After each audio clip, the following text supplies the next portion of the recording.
Bonjour à tous, aujourd'hui dans le MAG, je reçois Kader Chekemani, bonjour. Bonjour. Alors vous êtes adjoint au maire de Rouen en charge de la tranquillité publique, mais également de la propreté et du stationnement. Alors déjà, j'aimerais savoir que signifie tranquillité publique. C'est tout ce qui relève de la police municipale. Donc on est, bien évidemment, on a des agents qui sont là pour faire respecter la tranquillité publique. Ce ne sont pas des agents au titre de la police nationale qui sont des agents d'intervention. Nous, on est là plutôt pour faire respecter les règles, le bon usage de l'espace public et puis le vivre ensemble dans de jour comme de soirée. Et on est plutôt, entre guillemets, une police préventive, même si parfois on intervient et on verbalise, mais on est là pour faire régner l'ordre dans le cadre d'une tranquillité publique apaisée. Pourquoi est-ce que vous êtes investi et pourquoi occuper ce rôle-là? Parce que d'abord, c'est une compétence que la ville a pris, comme toutes les communes des grandes villes de manière générale. On a des effectifs. En tout cas, c'est un sujet qui préoccupe les Rouennaises et les Rouennais. On a besoin d'avoir des policiers municipaux qui interviennent sur l'espace public pour faire respecter l'ordre.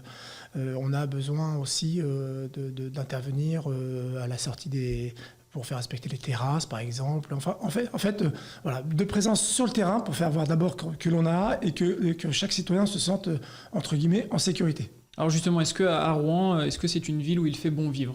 Oui, c'est une grande ville d'agglomération, d'abord, où il fait bon vivre. On a plutôt une bonne réputation dans le sens global, avec toutes les problématiques des grands centres-villes, comme toutes les grandes villes de France. Donc, avec ce sujet, c'est pas un problème, mais ce sujet d'un hypercentre assez restreint quand même, avec de la multi-activité qui relève des activités professionnelles, de l'activité touristique, des gens qui viennent se balader, des gens qui viennent faire leurs courses.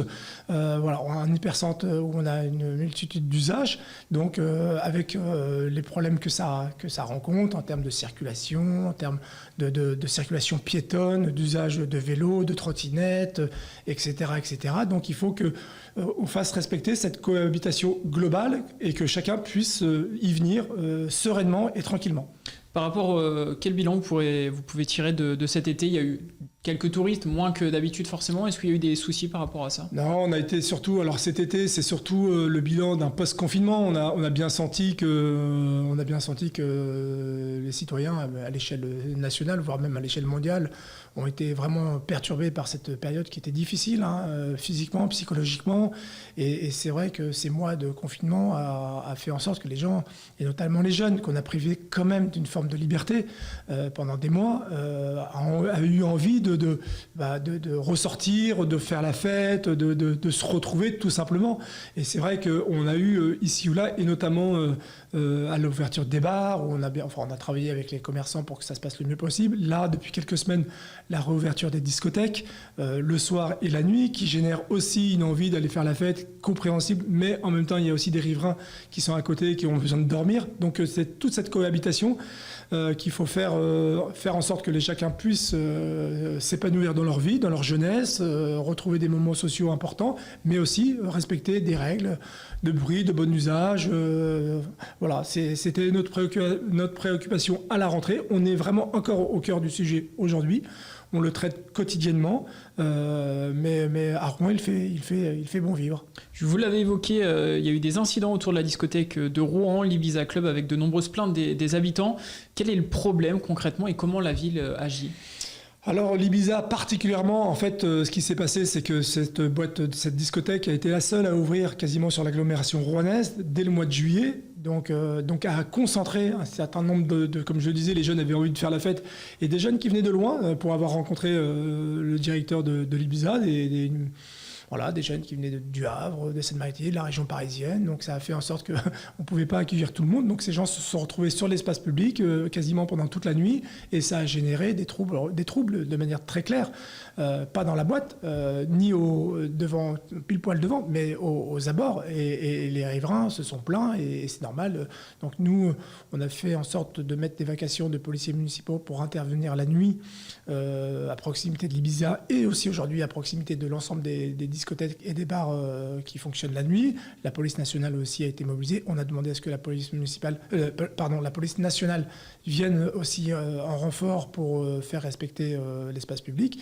Donc voilà, c'est un sujet que l'on traite actuellement. On a des troubles de voisinage. On est vraiment préoccupé pour que les riverains soient aussi respectés dans leurs droits et puis surtout dans le droit à passer une nuit tranquillement, et ce qui n'est pas toujours le cas.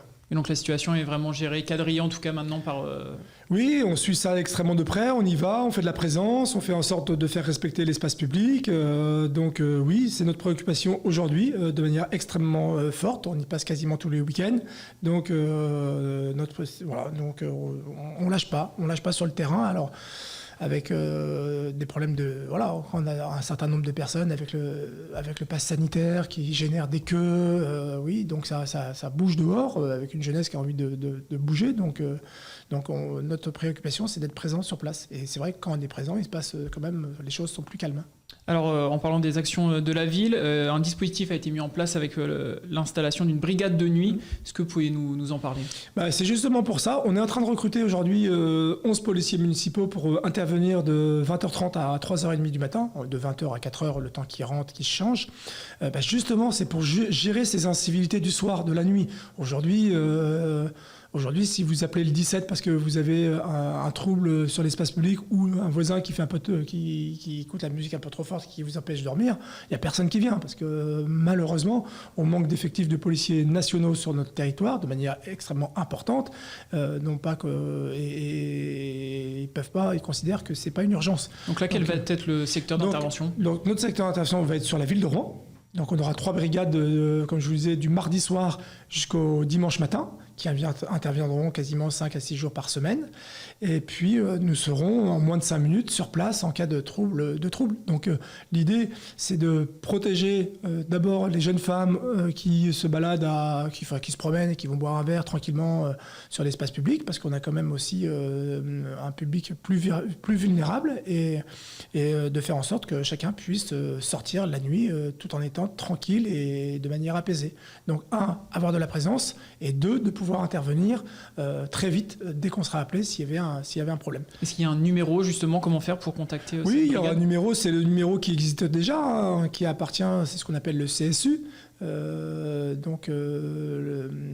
la ville de Rouen, là où il y a la vidéoprotection. D'ailleurs, ça me fait dire qu'on va aussi mettre cette année 21 caméras supplémentaires sur l'espace public. C'est pas pour surveiller, mais c'est sur des points délicats où on a des problèmes, de faire en sorte qu'on puisse sécuriser l'espace public. Donc, brigade de nuit plus vidéoprotection, on espère en tout cas améliorer la situation, notamment celle du soir, où on a, entre guillemets, un trou dans la raquette, puisqu'on n'a malheureusement pas les interventions de la police nationale sur ces sujets-là. On peut parler également du secteur Saint-Sever, la rue Saint-Sever, Lafayette et ses alentours. Il y a souvent eu des faits d'insécurité ou d'incivilité.